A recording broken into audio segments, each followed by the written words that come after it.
You heard what the goal was, to protect our volunteers, to protect our employees, and to protect our citizens who are on committees to do that. That's the goal. Does, in your mind, does this satisfy that goal? I don't think the motivations behind this resolution are that important, frankly. It's the effect of this resolution. And what this resolution does is intimidate ordinary citizens from criticizing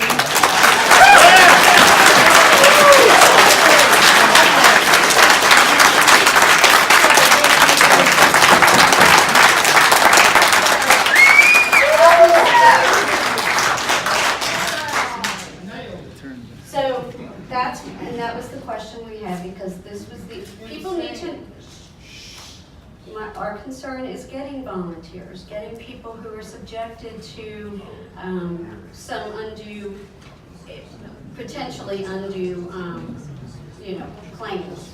That was the intent. Okay, now we are going to allow public comment, and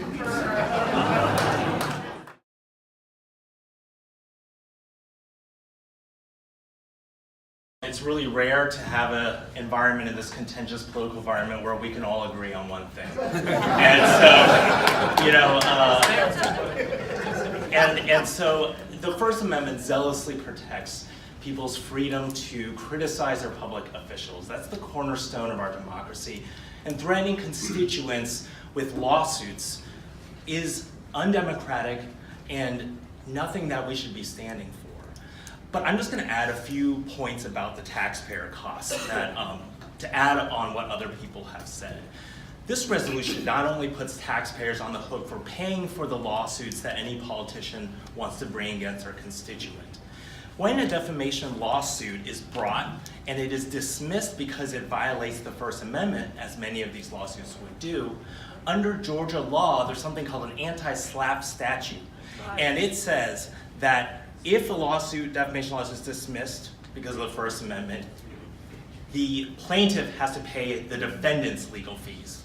That's right. And it will be the taxpayers who has to pay those legal fees. So the taxpayers not only have to pay your legal fees, they're going to have to pay the legal fees of the constituent that you've sued.